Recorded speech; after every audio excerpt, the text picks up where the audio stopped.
দুনিয়ার ব্যাপারে বুঝেন, আরো দেখেন, আরো ভাবেন, একজন একজন করে ভাবেন। দুনিয়া আরো যদি সাজান, খোদার কসম ক্ষণিকের ক্ষণিকের ক্ষণিকের অল্প সময়ের দুনিয়া চমৎকার সাজাইয়াও তৃপ্ত হইতে পারবেন না, তৃপ্ত হইতে পারবেন। এবছর চমৎকার রং দিছেন বিল্ডিংয়ে, 2 বছরের মাথাত বিভিন্ন খান দিয়া চামড়া উঠা এটা আবার যেই সেই, ঠিক কিনা বলেন? তা আবার রং দাও। এই সোফা চমৎকার বানাইছিল, ওই যে বার্নিশ নাই, দেখেন এই যে সোফা, এটা এই যে দেখেন, কথা বলেন না, এই সোফা এটার মধ্যে আসেনি ওন বার্নিশ, তো এটা আবার কি করতে হইব? তো লাভ হইল কই? দুনিয়া তো ধোকা, দুনিয়া ধোকা। এই সৌন্দর্যময় চেহারা নারী 30 বছরের ব্যবধানে উনি বুড়ি, আর কেউ ফিররা হেদিকে ফিরা সেফও হালায় না। আজ যেই যুবতী, যেই বেহায়া নারী, বেপর্দা মহিলা বাজারে বাজারে ঘুরতো, যৌবন, আরে সেটা তার সম্পদ না, তারটা হইলে তো নিজের হইলে তো সে কখনোই বুড়া হইতো না। আল্লাহ তাআলা বলছে, আমি যখন যৌবন শেষ করে দিলাম, তো এখন আর কোন পুরুষ তার দিকে ফিররা থুতুও বালায় না। দুনিয়া এক অবস্থায় থাকে না, এক হালাতে থাকে না বাপ। এজন্য ছেলেদেরকেও বলি, বাপ জিন্দেগি সুন্দর করো। তোমার এই হাসি থাকবে না, তোমার এই সুস্থ সুন্দর সুঠাম দেহ থাকবে না। আন্তরিকতা নিয়ে শুনলে, নিজের ভিতরে নেক মানসিকতা যদি থাকে, গ্রহণ করার মানসিকতা, তাহলে অল্প কথাতেও ফায়দা হয়। আর গ্রহণ করার মানসিকতা না থাকলেও 50 বছর শুনলেও গুনার অভ্যাস ছুটে না। দেখেন না, 70 বছরের বুড়া মানুষ চা দোকানে টেলিভিশন দেখে, তাহলে এত বড় বুড়ো মানুষ, মুরব্বী, উনি এখনো যদি বিড়ি খায়, সিগারেট খায়, এখনো যদি চা দোকানে টেলিভিশন দেখে, তো ওনার এই মন্দ অভ্যাস, বদ অভ্যাস কত বছর পরে ছুটবে? উনি আরো কয়শো বছর বাঁচলে গিয়া বুঝবে এটা গুনাহ। আর ওনার আর মেয়াদ আছে কি? এই জন্য বললাম, আপনি খবর নিলে দেখবেন 30 বছর মসজিদে আসা যাওয়া করে ঠিকই, কিন্তু যথাযথ আন্তরিকতা, দিলের মধ্যে আখেরাতের কোনো মানসিকতাই নাই, নিজেকে বদলানোর অনুভূতিই নাই, ফিকিরে নাই। সোজা কথা, পরকাল বলতে কিছু, এখন যা আছি তাই। এখন সুখে থাকলে সুখী দুনিয়া, এখন দুঃখে থাকলে দুঃখী। জিফুত যদি ঠিকমতো খানা খাদ্য খাওয়ায় খুশি, ঠিকমতো খানা খাদ্য নাই দুঃখী। এই মানে দুনিয়া পেলে খুশি, দুনিয়া না পেলে দুঃখী। লাভ লোকসান, আয় ব্যয়, হিসাব কিতাব, সুখ আনন্দ, দুঃখ বেদনা, হাসি কান্না, আবেগ অনুভূতি, সবটাই শুধুই দুনিয়াকে কেন্দ্র। এখানে কি পেলাম? এখন কি পেলাম? এখন কি পেলাম? ইনহিয়া ইল্লা হায়াতুনা দুনিয়া নামুতু ওয়া নাহইয়া। আল্লাহ তাআলা বলেন, নাফরমান আর পাপীদের জীবন কেমন হয়? কোরআনে আল্লাহ বলছেন, তাদের অবস্থা হয় এমন যে তারা বলে জীবন কেবলই দুনিয়ারটা, আর কোথাও জীবন নেই, আর কিছু নাই। নামুতু ওয়া নাহইয়া, এখানেই মরবো, এখানেই বাঁচবো। ওমা নাহনু বিমাবউসিন। আল্লাহ বলেন, নাফরমানদের দিলের মধ্যে এই বিশ্বাস যে আমাদেরকে পুনরায় কোথাও উঠানো হবে না। আল্লাহ যে বলছেন হাসরের ময়দানে তোমাদেরকে উঠানো হবে, সুম্মা ইন্নাকুম ইয়াউমাল কিয়ামাতি তুবআসুন। আল্লাহ তাআলা বলেন, তোমাদের প্রত্যেককে কিয়ামতের দিন হাসরের মাঠে তোলা হবে। আল্লাহ বলেন, বেঈমানের দিলে এটা থাকে না। তার কথা হলো, প্রাপ্তি অপ্রাপ্তি, লাভ লোকসান, ভালো মন্দ, হাসি আনন্দ, দুনিয়া। ছেলে বিদেশ থেকে টাকা পাঠাইতেছে, খুশি। ছেলে বিদেশ থেকে টাকা টুকা ঠিক মতো দেয় না বা কামাই রোজগারি কম, জিজ্ঞাসা করবেন কেমন আছেন, কি এর বালা, আমরা আর বালা কি এর, হ্যাঁ কি সমস্যা কি তা চাচা, এ ফোলাগারে কত ঋণ ফিন কইরা সুদে টাকা নিয়া কিস্তিতে টাকা লইয়া বিদেশ পাঠাইছি, তেন টাকা পয়সা পাঠায় না, আর বালা কি এর। তাহলে উনি দুঃখী কেন, টাকা নাই, আবার টাকা পাঠাইতেছে মাশাআল্লাহ, পান খাওয়ার স্টাইলই আলাদা, চা খানার ঢঙই আলাদা, কথাবার্তার স্টাইলই ভিন্ন। কেমন আছেন, আসি আল্লাহর রহমতে, আপনাকে দোয়ায় 10 জনের দোয়ায় আল্লাহ ভালোই রাখছে। কেমনে ভালো, এতে আল্লাহর রহমতে টাকা পাঠায়, আমরা তার মা আমি আমরা মিল্লা খাইয়া পইরা ভালো আছি। তাহলে ভালো থাকে দুনিয়া, ভালো থাকলে ভালো নাই দুনিয়া, ভালো না থাকলে তো আখিরাত, কবর, মৃত্যু পরবর্তী জিন্দিগি, সের জন্য কি ব্যাপার, তার জন্য কোনো আলোচনা লাগবে না, এর জন্য কোনো কথা নাই। তাইলে কারো মধ্যে এই আলোচনা নেই, স্বামী স্ত্রী পরস্পরের আলোচনা, এই ঘর সংসার বাজার, খাট ফার্নিচার পালং সোফা, হ্যাঁ আসবাবপত্র গহনা অলংকার, এই নিয়েই পেরেশান, এই নিয়ে জিন্দিগি এর মধ্যেই আবদ্ধ। তো আখিরাত তাহলে কার জন্য, পরকাল কার জন্য? আমরা মুসলমান, আমরাই যদি পরকাল না চিনি না বুঝি, আমাদের উচ্চারণে আমাদের অনুভূতিতে আমাদের আচরণে আমাদের কথাবার্তা উঠা বসার মধ্যেই যদি পরকালের কোনো নমুনা দেখা না যায়, তো হিন্দু বৌদ্ধদের মধ্যেই দেখা যাবে। কথা উত্তর দেন। কবর হাসর আখেরাতের চিহ্ন ভেসে ওঠার কথা চালচলনে মুসলমানদের মধ্যে না কাফেরদের মধ্যে? মুসলমানদের মধ্যে। কথা তো ছিলই। আল্লাহর প্রিয় বান্দারা, অসংখ্য আল্লাহর নেক বান্দাদের জীবনে আছে, রাত্রিতে ঘুমাইতেন না। জিজ্ঞেস করতে কেন ঘুমান না, বলছে জাহান্নামের ভয় ঘুমাতে দেয় না, কবরের ভয় ঘুমাইতে দেয় না। হযরত আবু বকর সিদ্দিক রাদিয়াল্লাহু তাআলা আনহুর মতো সাহাবী আফসুস করে বলতেন, হায় আমি যদি একটা গাছের পাতা হতাম, আমাকে যদি একটা চতুষ্পদ জন্তু গরু কিংবা ছাগল সেই পাতাটা যদি খেয়ে ফেলত, অর্থাৎ আমি যদি মানুষ না হতাম। অথচ কি পরিমাণ আমলের অধিকারী ছিল। হযরত ওমর রাদিয়াল্লাহু তাআলা আনহুর চেহারা কপালের দুই পাশ থেকে লম্বা অঝরে কান্নার কারণে দাগ পড়ে গেছিল। হযরত ওমর রাদিয়াল্লাহু তাআলা আনহুর ইন্তেকালের মুহূর্তে হযরত আব্দুল্লাহ ইবনে আব্বাস সাহাবী, তিনি বলছিলেন, আপনাকে আল্লাহ তাআলা অনেক মর্যাদা দিয়েছেন, আপনি 10.5 বছর মুসলমানদের খলিফা ছিলেন, আপনার মাধ্যমে আল্লাহ তাআলা দিক দিগন্ত মুসলমানদের বিজয় দান করছেন। কত রাজ্য কত এলাকা আপনার এই 10 বছরে বিজয় হয়েছে। আপনার অনেক সম্মান, অনেক মর্যাদা, অনেক গুণ, অনেক বৈশিষ্ট্য। হযরত ওমর রাদিয়াল্লাহু তাআলা আনহু কিতাবের মধ্যে আছে, উনি চোখের পানি ফেলে বললেন আব্দুল্লাহ ইবনে আব্বাসকে, শোনো, আমি আল্লাহ তাআলার কাছে এতটুকু আশা করি শুধু যে আল্লাহ আমার জীবনের যা নেকি আর আমার জীবনের যা গুনাহ, কমপক্ষে আমার নেকিগুলো যেন আমার গুনার মোকাবেলায় বরাবর হয়।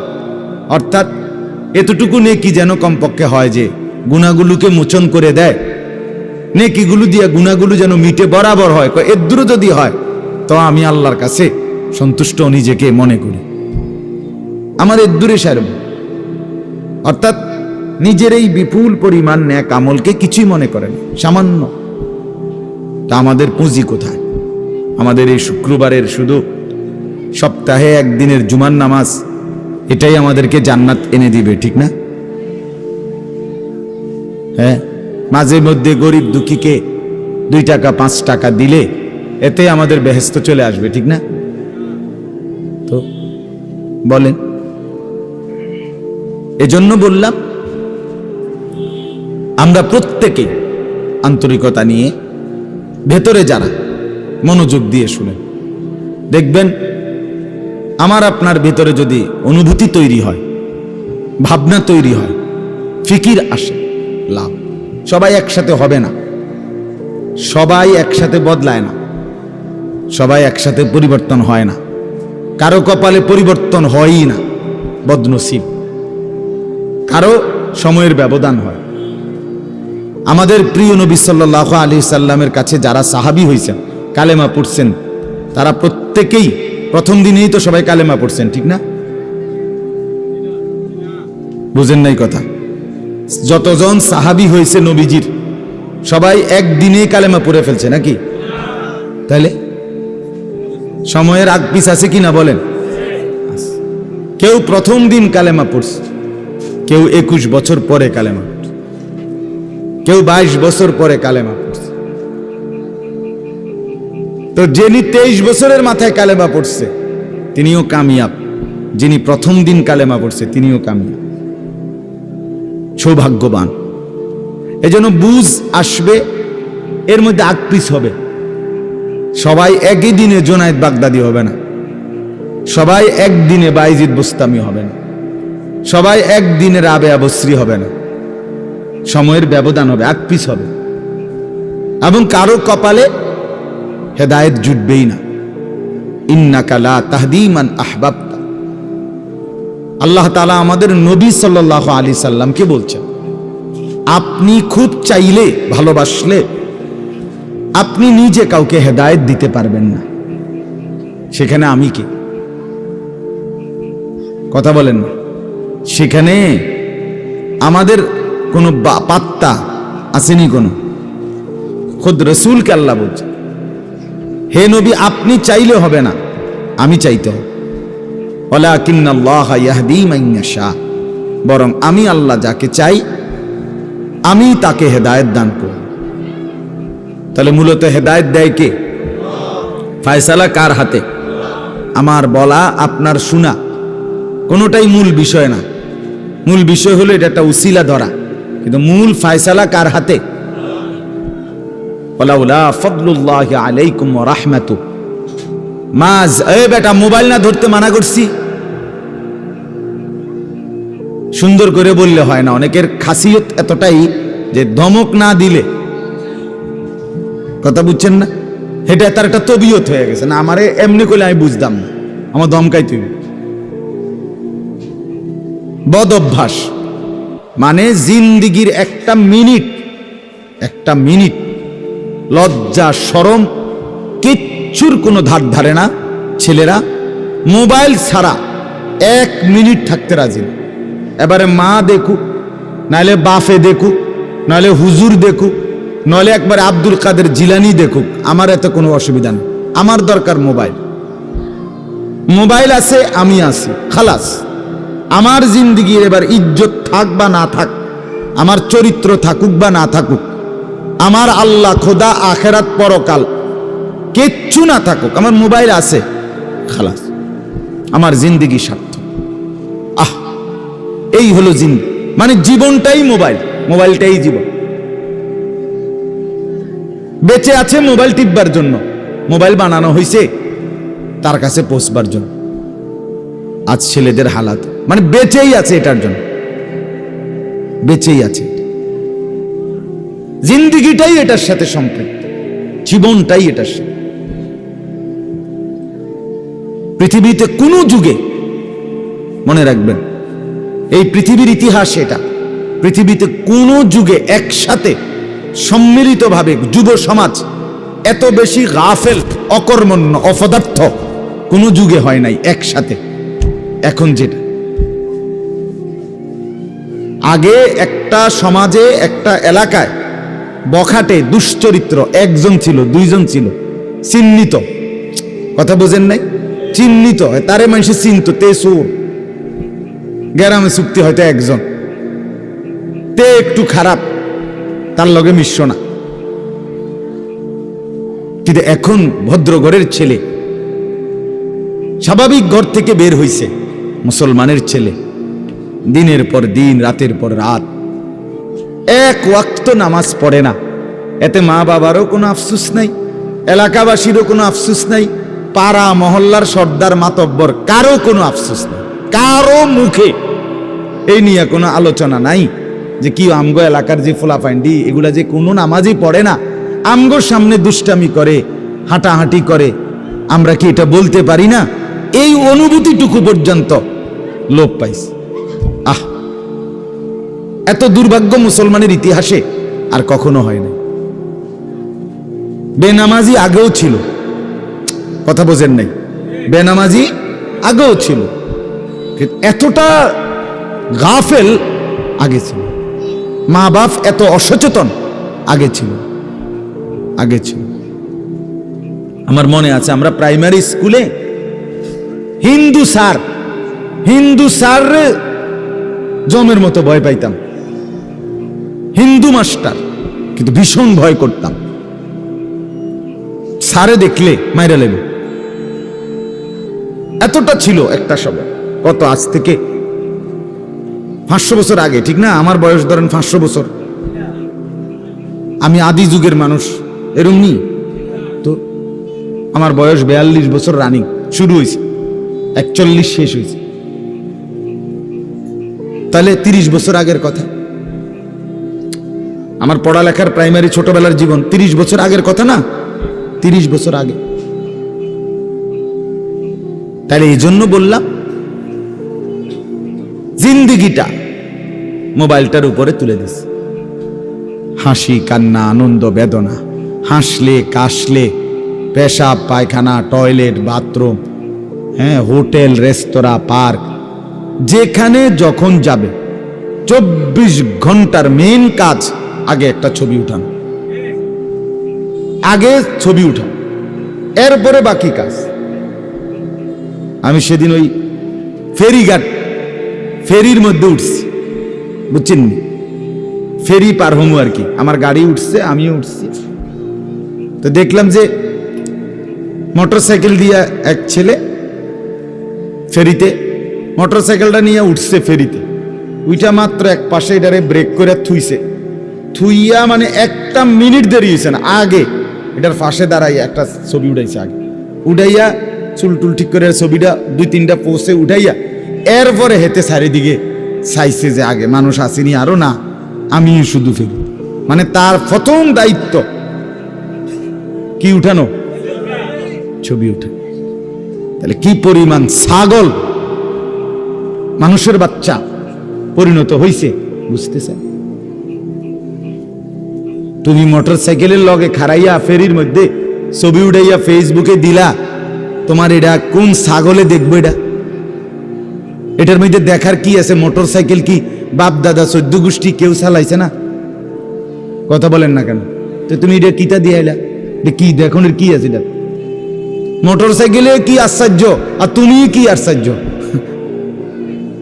কথা বলে এমন যদি হইতো যে আমি চাঁদের দেশে গিয়ে মাত্র মোটরসাইকেলটা থুইয়া এখন চাঁদের দেশের থেকে একটা কি দিছি, মাশাআল্লাহ ভালো কথা, তো বেড়া চাঁদের দেশে মোটরসাইকেল চালায়, এটা একটা বিশেষ কিছু হইতে পারে, কিন্তু এনতে রোডেতে চালাইয়া গিয়া ফেরি উঠছে, এটার মধ্যে আশ্চর্যের কি আছে?